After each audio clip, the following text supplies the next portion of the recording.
All right, so moving on to the animation part, what we're going to be doing is that we're just going to be starting with basically just going inside our camera. And okay, it's already locked. The camera to view is already locked. So what we can do is we can just go back to the frame number 1, and let me actually play the actual video. Let me actually play this video so we can sort of see where it starts. So the first shot is going to be of the Apple logo. So actually what I can do is we can actually make this lid animation start a little later on, like this. Oops. Make sure that only the first one is selected, not the last one, and bring it forward. Because when we're basically panning around the logo, we obviously don't want it to, like, we don't want the lid to be opening while we're doing that animation, right? So what I'm going to do is that I'm just going to be actually, you know what, in this animation, one thing which we can do is we can, instead of just doing a square render, we can just do like a proper 1920 by 1080p render, because this object is what do you call it, it's horizontal, so obviously it just makes more sense. And we can just join these areas, so we have one big viewport. And okay, let's start from here. So this should be our first frame. Press I. Oops, make sure that your camera is selected, because right now it wasn't. The lid was selected, which is not good. So press I, add a keyframe, move forward in time, something like 60, and then set the final position, something like that. So add a keyframe and then just play it. See how it looks. It looks good, but we want to make it, right click and make it linear, like that. And I think it's too fast. So what I'm going to do is that I'm going to be bringing it ahead to something like 90 frames. Yep, I think that looks pretty good. Okay, so once this is done, we can move on to our next scene, next shot. Also, this doesn't look as good as this. The reason for that is because so basically in this, the roughness of this material is set to 0, which is not something I want. What I want is I want it to have a little bit of roughness. I think it's this material. No, it's not that material. That's the problem. We're gonna have to sort of eyeball it. Yeah, it's this material. Let's just increase the roughness slightly, just like 0.05, just so that we can, have a little bit of sort of gradient around it. Also, another thing which I'm going to do is that instead of having the background be completely black, we can just make it a little gray. What that's going to do is that it's going to sort of light the scene, give the whole scene a little bit of ambient lighting, which is good in my opinion. So once this shot is complete, we can move on to the next shot, which is going to be, let's play the animation and let's see. Okay, so the next shot is going to be of the whole MacBook, but it's placed on a cube. So let's actually go ahead and make the cube first, because I forgot to make the cube. Let me unlock this, and so we can get out of the camera. And what I'm going to do is that I'm going to be going to add, and then let's add a mesh, which is going to be a cube. And it's way too big, so let me just scale it down. And let me go to the top view and scale it properly. Just make sure it's like a little bigger than the MacBook, but not too much, and it should be like a rectangle sort of thing, like that. And make sure that the laptop is sitting on top of the cube, like that. And the edges are completely sharp right now. That's a personal preference thing, I think. If you want the edges to be rounded, you can just go to modifiers, add modifier, and then you can just search for bevel and just add a bevel modifier to this. And right now it's way too much bevel. Just decrease the amount, something like that, 0.005, something like that, and then you can just increase the segments to maybe something like 10. Okay, but the thing is, I personally don't think, also you can right click this and just shade auto smooth. I personally don't think this looks as good as just like it being completely sharp, so I think I'm going to go with the sharp one, because I just think it looks better. But you can obviously go with a non-sharp look, or like a beveled look if you want. Let me lock camera to view again so we can start animating this again. And also it doesn't have a material right now, so we can add a material and make sure to set the color just to completely white, because that's what I'm going for. If you want to go for like a different look, you can go for that as well. Let's set the starting point to be something like this. Okay, press I to add a keyframe, but make sure your camera is selected. Press I to add a keyframe, move forward in time, something like that. And then you can just go ahead and end the animation right there. Press I. Looking pretty good. The only thing is, you got to make it linear. Just select both of these and right click and make them linear. And another problem is that the lid is opening, which we don't want, right? I mean, you could want that. You could have an animation which goes like that, but I personally think it's going to be better if we don't have the lid moving. Also, the color, I mean, I just realized that in this video, we had a black colored MacBook, but in this, I'm actually going to go for a silver colored because I think I want to do like a little bit of variation. So right now, we can just move the lid animation ahead. We don't care about these keyframes or the speed of this animation right now because we are going to be making tweaks later on. Also, the timeline is pretty short, so I'm going to increase it to something like 1,000 frames. And oops, just move this down and just increase it like that, and something like that should be good. Okay, so now what I'm going to do is that I'm going to be selecting the camera again. Let's actually see what other shots we have. So okay, now it should have a, so we're going to have this shot, but in this the lid is also opening, so we can just go ahead and do that. So let's go to frame number 181. That's where the other animation ended. Let's go here. Let's start the animation from here. Add a keyframe. Move forward, something like that. 275, and then go down, go up slightly, something like that. Yep, that is a good movement. Only thing is, I want it to be linear. And now we can also have the lid basically open. So let's select the lid, and this animation starts from here. So I'm gonna set the first keyframe of the lid opening to be somewhere around there. And obviously we don't want the whole lid to open. We just want like a small part of the lid to open, and then we can sort of move on to the next scene. But yeah, I'm just gonna increase it something like that for now.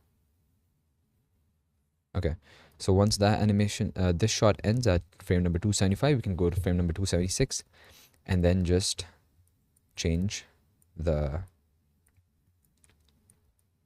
camera angle, something like that. Let's start from here.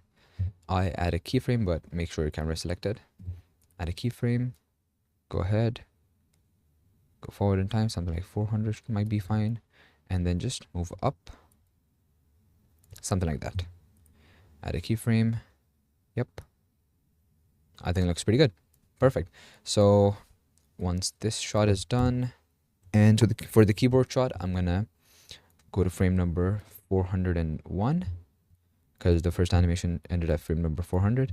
Now I'm gonna check one thing. So I'm gonna place my camera here and see if this angle looks good.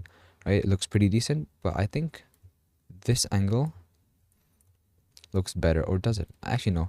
I'm just gonna go with this angle. So let's start our animation right here. Add a keyframe, go forward, maybe 500, and then just zoom out, and then just face your camera to be somewhere like there. Okay. Add a keyframe once again and see how it looks. And the good thing is the lid is still opening, which I think looks pretty good. Okay, so once that shot is done, we can move on to the next shot, which is going to be the last shot, which is just going to be sort of like a main hero shot of the MacBook.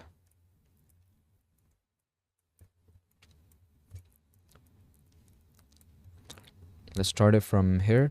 The reason why I'm keeping it a little on the right side is ideally, at least in this animation, what we did was we added the logo on the left side, and the MacBook was a little towards the right side. So it really depends on, it's really, I think, artistic choice. It really depends on what you're trying to do. But again, the basic principles should be the same. The method, how you animate things, it's the same. It's just that how you choose to position it is just a artistic choice. And so I want the lid animation to complete on frame number 600. So let me just go to frame number 600, select it, and move the last frame to 600. Let's just play the whole animation once again. Let's see how it looks. I think it's going to look pretty decent. And let me zoom in. One problem which I'm noticing right now is if you were to like render a silver MacBook, I would recommend you to like go for a different color scheme because it's like blending in with the background too much. So I'm actually just going to go ahead and change the color, honestly. Make it a little darker. Something like that. Select this, make this darker as well. Actually, I'm going to have it be the same color. So I'm going to select the hex value, copy it, go here, hex value, and just paste it like that, because obviously you want the colors to be uniform, right? And now this part obviously is gonna have to have the same color as well, or it can have, actually shouldn't have the same color. It should have a slightly lighter color. Yeah, a slightly lighter color. I think that should be fine.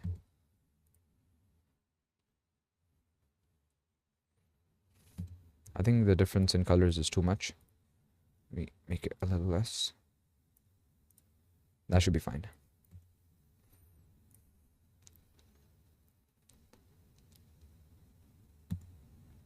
So far, I think the animation looks pretty good. And the last shot. Perfect. So I think this animation is pretty much complete. Last frame should be 600 because obviously our animation is ending there. And something like that. And yeah, so we can just, I think we're pretty much done with the animation. We just need to work on the depth of field now. So let me just go ahead and add the depth of field. Again, the same process. We're just going to be adding an empty object like that. And we are going to need a second viewport. So I'm going to do a vertical split. Make sure camera is unlocked. And just place this right here on the Apple logo. Move it up like that. Perfect. And then we can just go ahead and press I to add a keyframe. Make sure that the empty is selected. And also let me move this empty object out of the body collection. Just move it to the scene collection and it should be fine. Okay. Let's move ahead. Where does this animation, where does the scene end? It ends at 90, frame number 90. So add a keyframe again, move one frame ahead, and then actually I think it should be the same for this scene as well, because obviously the focus is going to be still going to be the MacBook, right? Also, let me go to the camera and set the focus point. Just go to depth of field, focus object, select the empty, and make sure it looks good. Okay, so I think the blurriness in this shot, the blurriness was maybe because of the maybe because of the depth of field and not because of the roughness. So I'm gonna bump the roughness back to 0. Make the roughness 0 because I think that's gonna look better. And also, I think the depth of field right now is a little too much. I think it's a little too blurry. So what I can do is I can just go ahead and zoom in a little bit, and you can select the camera.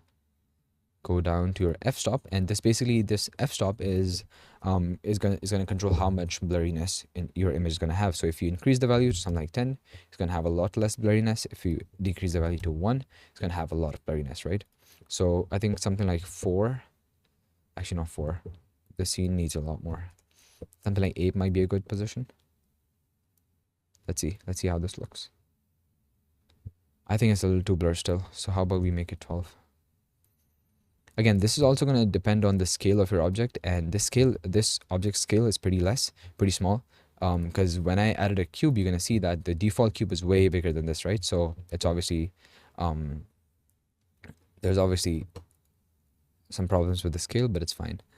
I think that should be fine. Let me just close this for a bit so we can like properly see it. Let me turn off the guides. Yeah, I think it's fine. And in this, obviously, we're going to have to change the scale. Sorry, not the scale, the focus point.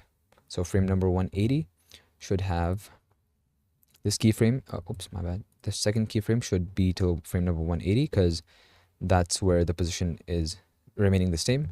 However, in this shot, the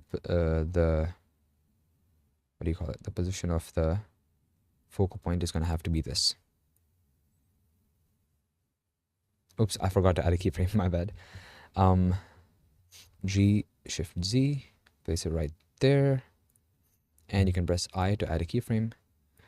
And I still think there's a lot of blurriness to this, so we can maybe increase it to something like 20.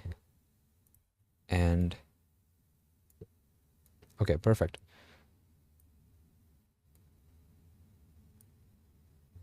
Cool. And so in this, obviously, it's gonna have to change again.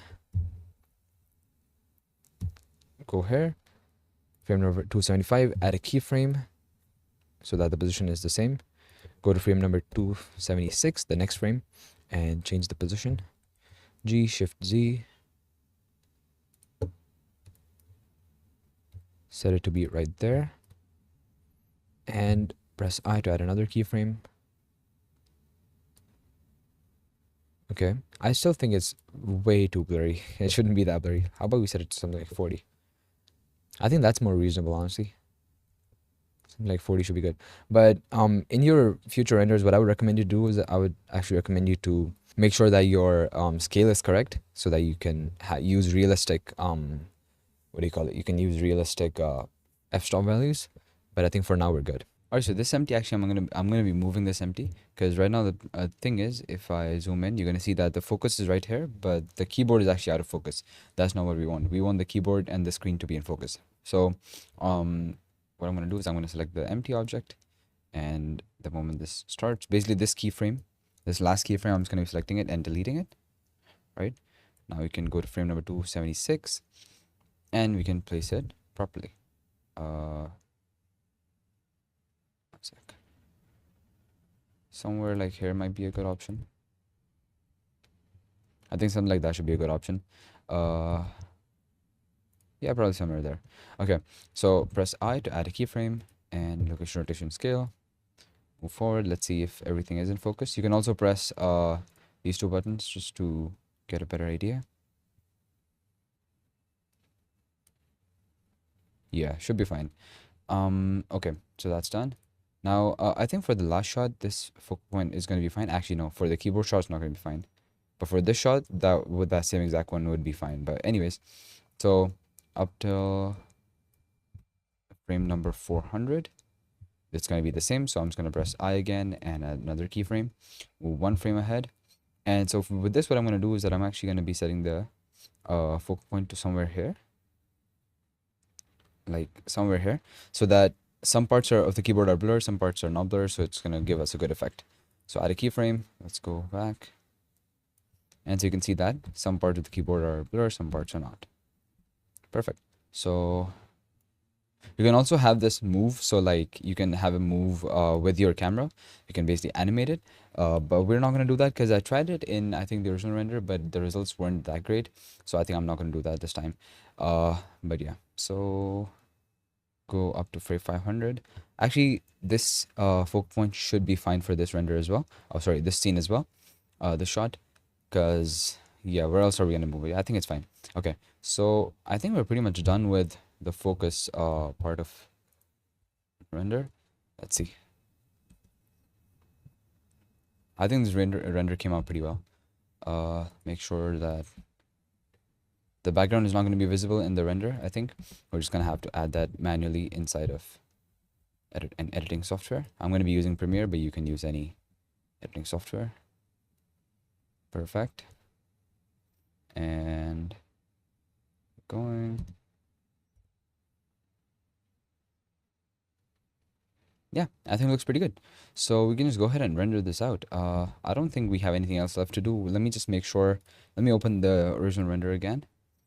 So the Apple logo, this shot. I think actually we made one mistake, which was that when we're going up, it's the Apple logo is basically upside down, right? It's like the other side. We're basically looking at it from the front. And in this render, we were looking at it from the back, actually. Actually, you know what? I personally think that the front shot looks better, even though the Apple logo is upside down, but it still looks better. It makes more sense, like, because going from the back, it kind of doesn't make sense. And okay, yeah, pretty good, pretty good. And I think we are basically done. Yeah. Only thing I might want to do is we might want to go to render settings, go down to the look and set it to very high contrast. Let's see how that looks. Let's go back to high contrast and then very high contrast. I think very high contrast looks better. Again, this is going to be a personal preference thing. If you think this doesn't look good, then you can simply go ahead and change it to whatever you like. Again, the lighting and everything is basically subjective in this. It really depends on you and your client's needs. If your client wants more contrast, then you can add more contrast, but whatever. So we are done with this. What I'm going to do now is that we are just going to be setting an output file. So it can be MacBook. Actually, not this. Go back, course anims, create a new folder, MacBook, and accept. Perfect. Now we can just go ahead and click render and render animation. This is going to take some time. Actually, never mind. We are rendering it at 4,000 frames. That's 4,000 samples. That's crazy. I'm going to be okay. Let's do the render test again, like the sample test. So turn off the noise threshold and look at this, these samples, and just try to like see at what point. Actually, turn on the denoise as well. Set it to open image denoise, because that's what we're going to be using in the final render, right? So go close and just see at what point, after how many samples, does it start to look decent. And usually that's going to be around like 100, 200, something like that. So yeah, it's still I think now it looks pretty decent. So let's do it again. This is what I usually do. I try to like sort of look at when, after like what point does it start to look like a little bit decent. Also, one thing which I want to show you guys is what if you want to change your wallpaper of your MacBook.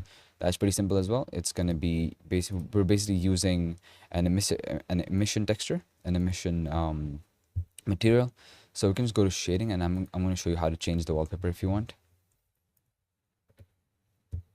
because you might not want to have this exact wallpaper, so that's fair as well. Okay, so you're going to see that we have one principled BSDF shader, right? But this is basically, we're using nothing of this except for the roughness, the metallic, and the emission, right? So the emission is going to have the wallpaper, obviously. So if let's say you want to change the wallpaper, you're going to go to the internet, search for wallpaper, wallpaper, or I'm going to search for MacBook wallpaper. Let's look for something good. For example, you want to set it to this. I think this looks pretty good. And you can just right click and save image as. Of course, the credits for this wallpaper go to Wallpaper Cave, and it's downloading as a WebP. So I found this cool extension on Google Chrome, which lets you save image as any type you want. So I have that installed. So I'm just gonna save it as JPEG or PNG, whatever. You can also get this extension on the internet. Just search for download as JPEG or something like that, and drag it here like that, and just plug this the color value inside the emission texture.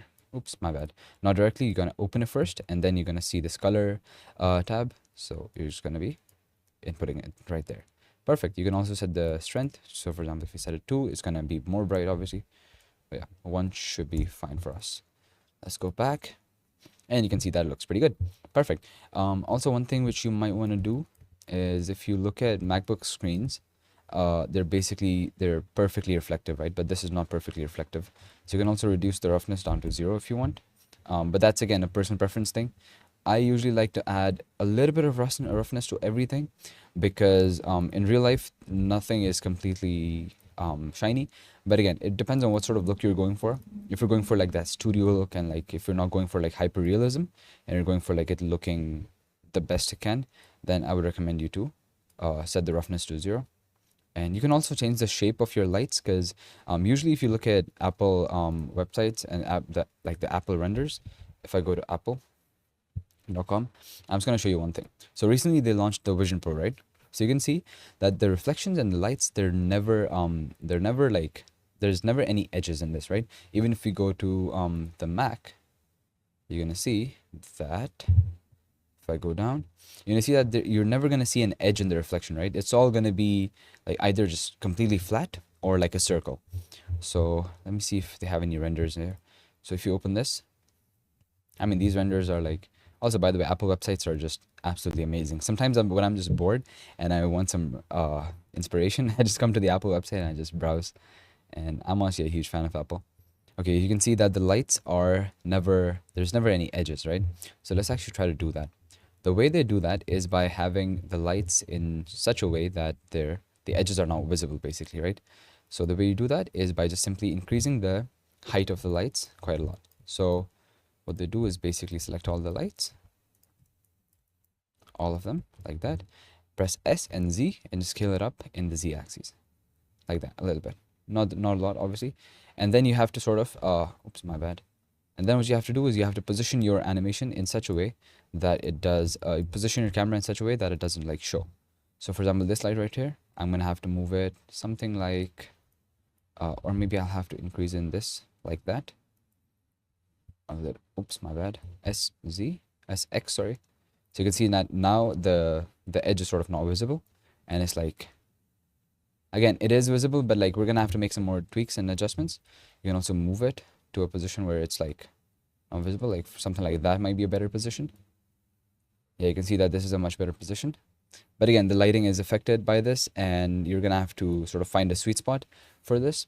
Again, my job here is just to show you like what sort of like lighting techniques you can use. If I'm actually making a proper render, if I'm making a proper animation, which I'm doing for a client or something like that, I'm going to spend like a few hours just tweaking the lighting and stuff like that, and that's what you should do as well. But here we're just trying to get like a quick lighting setup made. Anyways, so I think that's pretty much it. You can just go ahead and render this. Click render, render animation. And actually, never mind. We're doing it again with 4,000 samples. I forgot to change the samples.